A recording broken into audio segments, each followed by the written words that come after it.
웬일이야? Halo guys, balik lagi ke channelnya Mimin. Gimana kabar teman-teman semua? Semoga baik-baik aja ya. Oke, di video kali ini mari kita coba review drama terbaru yang berjudul Buried Heart. Kayaknya seru sih. Bagaimana reviewnya? Ini dia, by Mimin. Drama ini dimulai dari seorang pemuda yang sedang berenang di laut di mana dia lagi mencari sejenis gurita gitulah. Kemudian ketika dia naik ke permukaan, dia menemukan seorang pemuda yang lagi pingsan dengan jam tangan yang cukup mahal. Lalu dia membawa jam tangan itu bersama gurita-gurita tangkapan dia. Pemuda yang pingsan itu adalah seseorang yang bernama So Dong Ju. Nah, kenapa dia bisa terdampar di sana? Nanti bakal diceritain ya. Kita balik dulu ke scene ini. Dia adalah Ho Il Do, menantu tertua dari Pak Cha Gong Chon, di mana Pak Cha ini adalah orang yang memiliki Desan. Terus si Pak Tua ini bernama Yom Jang Son yang merupakan guru dari So Dong Ju. Jadi pada hari sidangnya Ildo, Jang Son itu meminta So Dong Ju untuk merekam percakapan tentang apa yang sedang dibahas pada sidang waktu itu. Dan dia mengatakan sama So Dong Ju bahwa So Dong Ju kan berjanji pada waktu itu untuk mengakhiri sidang tersebut melalui salah satu anggota parlemen yang ini. Nah, pada malam sebelumnya sebenarnya So Dong Ju itu sudah menemui si anggota parlemen dan juga memberikan dia beberapa emas dan juga uang yang berbentuk dolar. Nah, jadi So Dong Ju itu meminta sama si anggota parlemen ini untuk menangguhkan sidangnya Ho Il Do. Tapi si anggota parlemen gak bodoh gitu aja dong. Dia tahu bahwa percakapan itu sudah direkam sama So Dong Ju. Jadinya dia akhirnya mengambil rekaman yang dibawa sama So Dong Ju. Tapi Dongju itu nggak kehabisan ide gitu aja. Dia juga memiliki sebuah rencana lagi. Dia bilang bahwa hal ini harus mereka bahas secara pribadi. Yang ternyata surat itu adalah surat di mana si Pak Parlemen itu menerima uang suap dari Desan. Dia nggak mau tanda tanganin surat itu, tapi tetap disuruh ditinggalin uang dan juga emas yang dikasih tadi. Wah, enak kali kau. Tapi ternyata Sodong juga meletakkan kamera tersembunyi di kucingnya Pak Parlemen itu, sehingga semuanya sudah terekam di sana dan terpaksalah dia menandatanganin surat tersebut dan juga berjanji untuk menangguhkan sidangnya Ho Il Do keesokan harinya.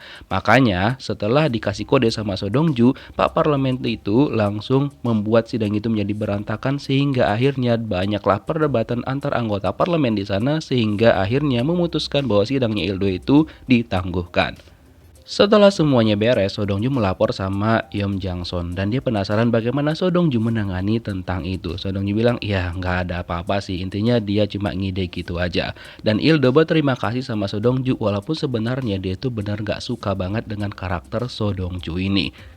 Dan sudah pasti Il Ho memiliki seorang istri yang bernama Cha Dok Hee yang merupakan anak tertua dari Pak Cha. Namun ada cerita di balik kenapa dia bisa menikahin istrinya ini. Sementara itu So Dong Ju diundang sama Pak Cha untuk minum bersama melalui sekretarisnya. Jadi mereka itu suka minum alkohol yang ditambah dengan 2 kuning telur gitu loh. Nah, ketika Dong Ju lagi ngambil minuman di berangkas rahasianya Pak Cha yang diketahuin sandinya cuma dia dengan Pak Cha doang, keciduklah dia sama Ildo. Semakin gak sukalah Ildo sama So Dong Ju ini karena ayah mertuanya itu terlalu dekat dengan Dong Ju dan juga lebih peduli kepada Dong Ju dibandingkan dirinya. Nah, setelah itu mereka minum bersama setelah Pak Cha datang dan Pak Cha juga terlihat lebih tertarik dengan So Dong Ju dibandingkan cerita dari Ildo yang bisa menangani sidang tersebut. Nah, kayak mana Ildo ini semakin gak geram sama So Dong Ju ya kan? Karena So Dong Ju itu lebih diperhatikan oleh ayah mertuanya dibandingkan dirinya. Bahkan ayah mertuanya itu suka senyum ketika ngobrol dengan Dong Ju dibandingkan dengan dirinya. Nah, gak lama setelah itu datanglah istrinya Ildo. Jadi dia bilang sama Dong Ju untuk keluar sebentar karena mereka butuh intens berbicara sebagai anggota keluarga. Nah, karena Dong Ju gak anggota keluarga jadinya ya dia pulang dan juga sudah diizinkan juga pulang sama Pak Cha karena sudah terlalu malam. Keesokan harinya ketika Dong Ju lagi ke kantor, dia bertemulah dengan seorang perempuan yang bernama Yeon Nam. Nah, perempuan cantik ini bekerja di kantor itu yang ternyata merupakan kekasih dari Dong Ju, cuma nggak banyak orang yang tahu. By the way, tujuan Dong Ju datang ke sana karena dia dipanggil sama Pak Yom Jang Son. Nah, setelah itu dia bertemulah sama Pak Yom dan juga ternyata di sana ada Ho Il Do dan juga Pak Cha. Sebenarnya pertemuan itu karena Pak Yom ingin berterima kasih kepada Pak Cha karena sudah menggunakan jasa dia gitu untuk membantu sidangnya Ho Il-do yang diusulkan juga sama So Dong-ju karena Dong-ju itu menganggap bahwa Yom ini adalah seorang guru bagi dia gitulah. Terus mereka kan mau ngebahas tentang akuisisi sebuah perusahaan kimia gitu dan kata Dongju mereka nggak bisa bahas di sana karena terlalu private jadi masuklah mereka ke ruangan private ini. Nah, ternyata ruangan itu dilengkapi dengan proteksi yang luar biasa bahkan sinyal pun nggak bisa ketangkap di ruangan itu. Dan ketika Pak Yom keluar sebentar untuk menelpon, Pak Cha mengambil kesempatan dan bilang sama Ho Ildo jangan terlalu percaya dengan Pak Yom karena dia itu benar-benar licik banget. Tapi Ildo tetap nggak mau mendengarkan hal itu karena dia bekerja samanya dengan Pak Yom ini. Setelah itu Pak Yom mengabarkan bahwa akuisisi Yusong Chemical itu disetujuin. Jadi ya bisnis di antara mereka berdua itu sejauh ini sih berjalan dengan lancar. Walaupun Pak Cha sangat waspada dengan kelicikan seorang Yom Jang-son. Nah setelah itu So Dong-ju pulang ke rumahnya karena udah selesai bekerja dan ternyata dia tinggal satu rumah dengan Yo On-nam. Karena kebetulan keluarga On-nam ini kan katanya lagi ada di Amerika. Jadinya ya karena mereka juga pacaran jadinya On-nam tuh diizinkan sama Dong-ju untuk tinggal di rumahnya.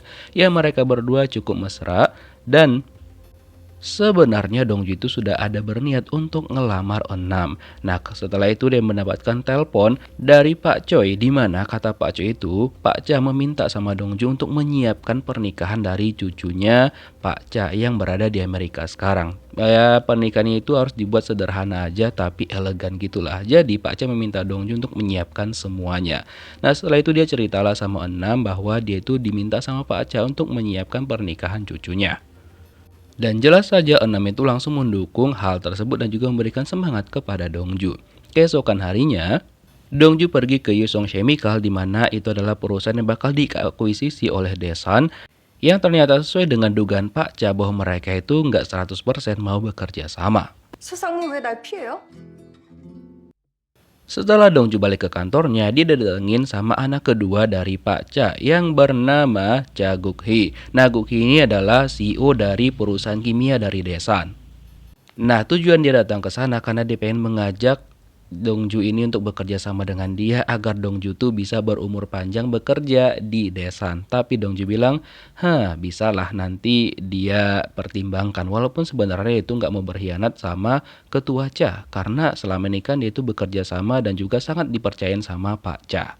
Jadi apapun itu diceritakan sama Dongju sama Pak Cha termasuk didatengin sama anak keduanya Pak Cha tadi. Dan menurut Pak Cha, kayaknya mereka memerlukan penambahan untuk posisi wakil ketua karena kan mereka bakal mengakuisisi Yusong Chemical. Jadi nggak mungkin Guk-hee itu bisa menanganin perusahaan sebanyak itu. Jadi Pak Cha itu mengusulkan kayaknya Ildo bakal dia angkat untuk menjadi wakil ketua sebelum nantinya dia promosikan menjadi ketua menggantikan dirinya. Setelah itulah Dongju langsung pergi menemuin Ildo dan menyampaikan tujuan dari yang disuruh sama Pak Cha kepada dia.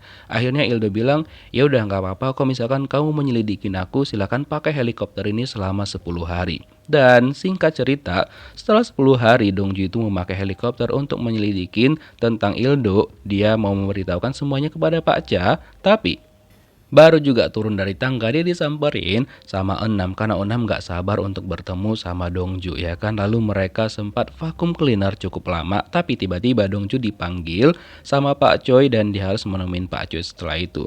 Enam cukup sedih karena cuma bentar doang vakum cleanernya tapi nggak apa-apa lah ya.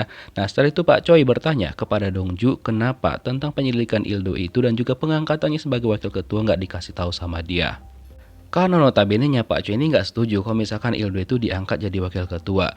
Tapi ya Dongju mencoba untuk menjelaskan semuanya bahwa mereka berdua juga sebenarnya memiliki tujuan yang sama, Dongju sama Pak Choi ini, untuk mengambil sebuah jabatan yang cukup tinggi di desa. Jadi mereka berdua ini sejenis simbiosis mutualisme gitulah. Jadi kalau misalkan satu naik, ya satunya juga harus naik juga.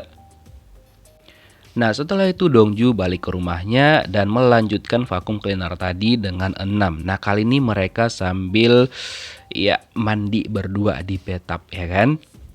Dan sebenarnya Enam ini bersikap cukup aneh pada saat itu karena dia bilang sama Dongju kalau misalkan mereka nggak berjodoh gimana, kalau misalkan mereka putus tuh gimana, apakah ya Dongju bakal ninggalin dia ataupun bakal balas dendam sama dia ataupun gimana gitulah.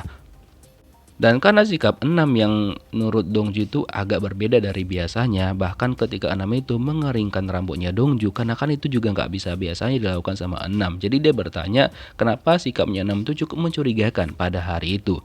Enam bilang nggak ada karena dia cuma pengen ngajak.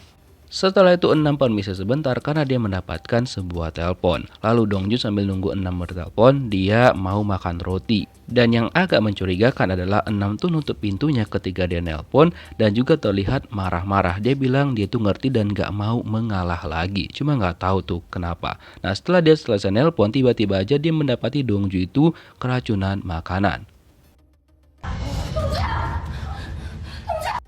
Enam langsung ngebawa Dongju pergi ke rumah sakit untuk mendapatkan pertolongan pertama. Dan sebenarnya Dongju itu dulunya sempat dijodohkan sama cucu dari Pak Cha yang lagi di Amerika, menurut Pak Choi gitu kan. Cuma Dongju ini nggak mau sejak dia bertemu dengan Enam. Nah akhirnya dia memutuskan untuk tidak mau menikahin cucu dari Pak Cha karena dia jatuh cinta pada pandangan pertama dengan Yo Enam. Setelah mereka tidak sengaja bertemu di kafe, keesokan harinya Enam itu pengen menemuin So Dongju karena kan kebetulan Enam ini bekerja di Desan juga. Jadi dia protes sama So Dongju tentang laporan dia yang ada di komen gitulah sama Pak Cha. Jadi dia minta sama So Dongju untuk berikan dia kesempatan memperbaiki laporannya kalau misalkan ada kesalahan. Nah karena Dongju memang udah jatuh cinta sama Enam ini pandangan pertama, jadi dia itu sengaja untuk mengajak Enam untuk makan malam bersama dan setelah itulah mereka berdua menjadi mulai dekat gitulah. Nah, karena seorang Yo Enam, So Dongju itu menolak untuk menjadi cucu dari Pak Cha, bahkan dia juga menolak kesempatannya untuk naik jabatan secara cepat. Nah, setelah mendapatkan beberapa penanganan medis, akhirnya So Dongju itu sadarkan diri dan untung aja dia nggak kenapa-kenapa. Ternyata So Dongju itu memiliki alergi pada kayu manis yang nggak sengaja diletakin sama Yo Enam ke dalam roti yang dimakan sama So Dongju. Namun So Dongju meyakinkan Enam bahwa dia itu sudah baik aja dan juga sudah mulai fit karena setelah itu kan mereka langsung pulang tuh, bukannya istirahat So Dongju malah siki dipapap sama Yo Enam. Bisa-bisanya ya kan baru juga sembuh. Dan Dongju sebenarnya mau pakai pengaman tapi Enam bilang nggak usah gasken aja. Wow. Keesokan harinya So Dongju dikabarin sama sekretarisnya Pak Cha untuk menghadirin pernikahan cucunya. Nah So Dongju kira kan itu kan hanya untuk keluarga doang, tapi kan emang dia udah dianggap kayak keluarga, disuruhlah dia hadir.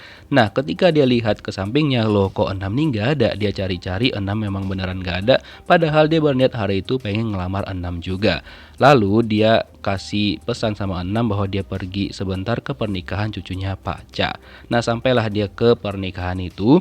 Dan ternyata orang yang bakal menjadi menantu dari Pak Cha ini adalah keponakan dari Yeom Jang-son yang merupakan juga teman sekolahnya So Dongju pada waktu yang lalu.